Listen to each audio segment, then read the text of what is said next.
So hello what's up guys, कैसे हो आप सब? होप सब ठीक होंगे। सो फ्रेंड्स, आज हम आप सभी के लिए इंपॉर्टेंट इंस्ट्रक्शन लेकर आए हैं जो कि ओबीई एग्जामिनेशंस के लिए बहुत यूजफुल होने वाली है। तो वीडियो बहुत इंपॉर्टेंट होने वाली है आप सभी के लिए, क्योंकि आज आप सभी को इंस्ट्रक्शंस के बारे में पता चलेगा जो कि ओबीई में आपको फॉलो करना पड़ता है। तो इन सारे इंस्ट्रक्शंस को अपने फ्रेंड के साथ भी शेयर कर दो ताकि उन्हें भी ये सारी चीजें पता चल जाए।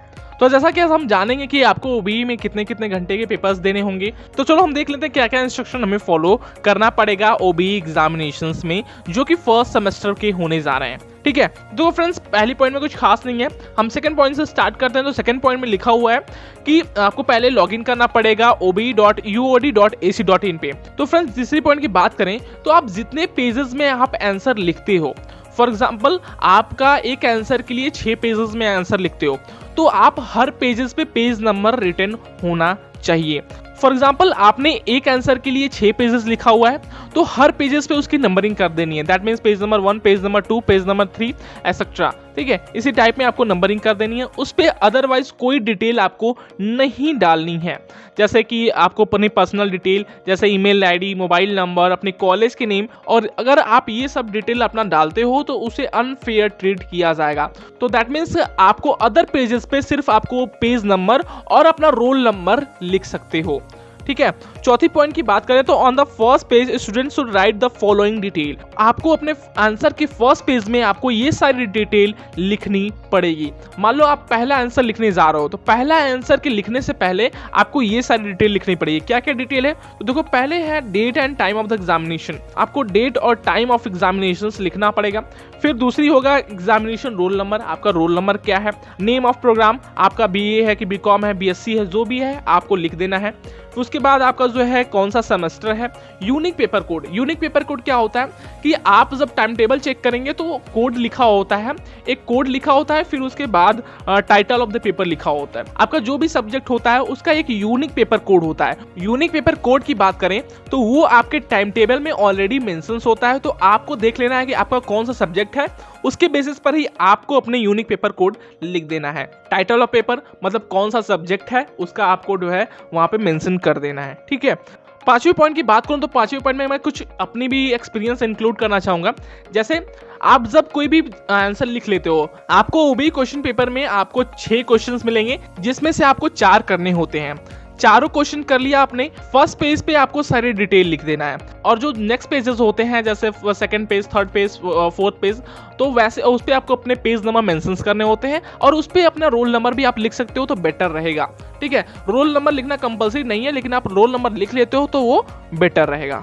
और फॉर एग्जाम्पल आपने एक क्वेश्चन को 4 पेजेस में लिखा हुआ है, 5 पेजेस में लिखा हुआ है, तो उसको आपको पीडीएफ में कन्वर्ट कर लेना है। फोटोग्राफ क्लिक करके आपको पीडीएफ में कन्वर्ट कर लेना है, और ये ध्यान रखना कि जो पीडीएफ होगी वो 7 MB की ही होगी। दैट मीन्स 7 MB से एक्सीड नहीं करना चाहिए आपका, क्योंकि जब आप 7 MB से पीडीएफ एक्सीड करोगे तो अपलोड करने में आपको प्रॉब्लम आएगी। तो ये ध्यान रखना कि आप जो भी पीडीएफ कन्वर्ट करो वो 7 MB से कम ही हो तो बेटर रहेगा। ठीक है, अदरवाइज आप जब 7 MB से पार करोगे पीडीएफ बनाओगे तो वो अपलोड ही नहीं होगा पोर्टल पे।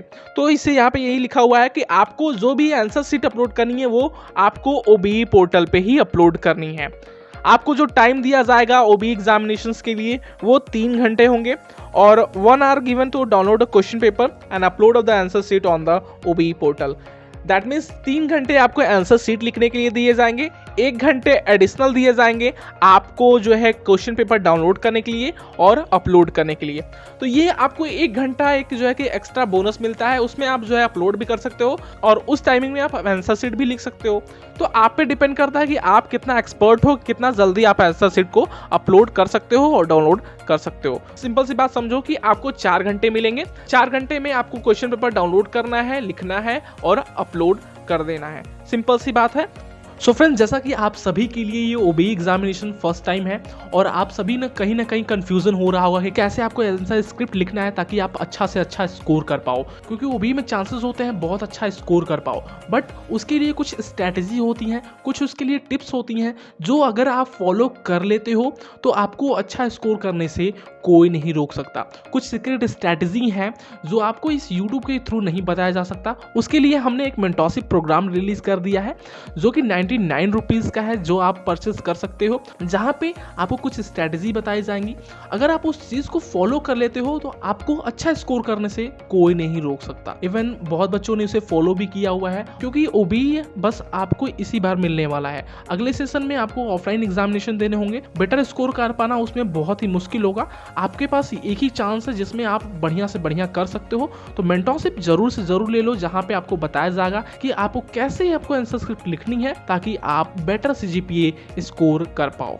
छठवीं पॉइंट की बात करें तो छठवीं पॉइंट में यही लिखा हुआ है कि मान लो किसी रीजन की वजह से आप 4 घंटे में अपलोड नहीं कर पाए तो आपको 1 घंटा और दिया जाता है। दैट मीन्स आप 5वें घंटे में आप चले जाएंगे। मतलब एक हम टाइम फ्रेम के एग्जांपल लेके चलते हैं कि फॉर एग्जांपल आपका 2:30 बजे से पेपर स्टार्ट हुआ है, ठीक है, और 2:30 से हम 4 घंटे जोड़ते हैं तो 6:30 बजे तक आपको अपनी क्वेश्चन पेपर आंसर शीट को अपलोड कर देना है ओबीई पोर्टल पे। तो फॉर एग्जांपल मान लो किसी रीजन की वजह से या कोई नेटवर्क इशू आ गया या गेटवे टाइम आउट हो गया जिसकी वजह से आप 6:30 बजे तक आंसर शीट नहीं अपलोड कर पाते हैं, तो देन आप जो है 5वें घंटे में भी अपलोड कर सकते हैं।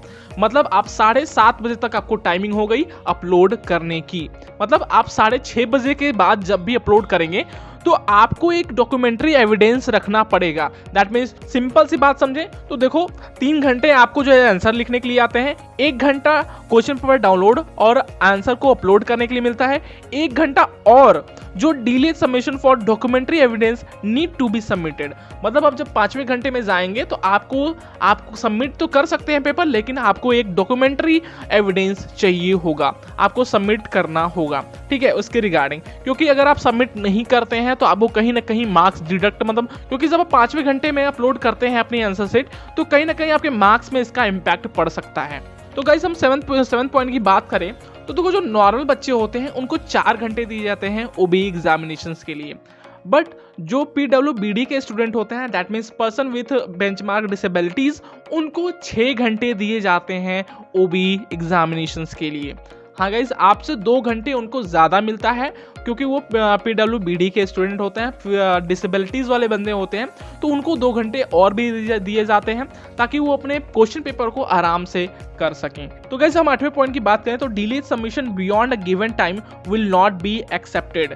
मतलब आप 5 घंटे के बाद जब आंसर शीट अपलोड करते हैं तो उसे एक्सेप्ट नहीं किया जाएगा। दैट मीन्स आप जब 3+1+1 के बाद अपलोड करते हैं अपना आंसर शीट, उसके बाद आपका आंसर शीट एक्सेप्ट नहीं किया जाएगा। आपको अपनी answer sheet with in a time period में ही अपलोड कर देना है। अगर आप 5 घंटे तक अपने आंसर शीट को अपलोड नहीं कर पाते हैं तो उसके बाद आपका आंसर शीट एक्सेप्ट नहीं किया जाएगा। फॉर एग्जाम्पल तो गाइज अगर मान लो कि 5वें घंटे में अगर आपके पोर्टल पे कोई प्रॉब्लम आ गई तो उस कंडीशन में आपको ईमेल सबमिशन कर सकते हैं। आपको हर कॉलेज का एक ओबीई के लिए ईमेल आईडी प्रोवाइड किया जाएगा। तो ओबीई एग्जामिनेशन के लिए हर एक नोडल ऑफिसर का, हर एक कॉलेज के लिए एक नोडल ऑफिसर का ईमेल एड्रेस प्रोवाइड किया जाएगा। उसी ईमेल आईडी पर आपको अपनी स्क्रिप्ट को भेज सकते हो, वो भी उस सिचुएशन में अगर आपके पोर्टल पे कोई प्रॉब्लम आ गया है तो, ठीक है। अगर आप सोचते हो कि मैं पोर्टल पे अपलोड करूं 6वें घंटे में तो वो एक्सेप्ट नहीं किया जाएगा। फॉर एग्जाम्पल अगर आपका पोर्टल क्रैश हो गया या किसी रीजन से आपके पोर्टल पे 5वें घंटे में अपलोड नहीं कर पा रहे हैं, तभी आप अपने कॉलेज के नोडल ऑफिसर का ईमेल आईडी यूज करके उनके पे आप आंसर स्क्रिप्ट भेज सकते हो। तो गाइज होप करता हूं आपको ये इंस्ट्रक्शन समझ में आ गई होंगी। अगर गाइज आपको किसी भी चीज़ में प्रॉब्लम आ रही है, टाइमिंग फ्रेम में या ईमेल सबमिशन में या जो भी चीज़ें हैं, कोई भी प्रॉब्लम आ रही है तो आप हमें इंस्टाग्राम पे डायरेक्टली फॉलो करके पूछ सकते हैं, सबकी क्वेरी का रिप्लाई किया जाएगा। तो गाइज ये बहुत ही इंपॉर्टेंट इंस्ट्रक्शंस थी जो आपको जानना बहुत ज़्यादा ज़रूरी है। तो गाइज अपने फ्रेंड के साथ भी इसे शेयर कर दीजिए ताकि उन्हें भी ये सारी इंस्ट्रक्शंस पता चल जाए। चैनल को सब्सक्राइब कर लो। चलो मिलते हैं नेक्स्ट वीडियो में लेटेस्ट अपडेट के साथ।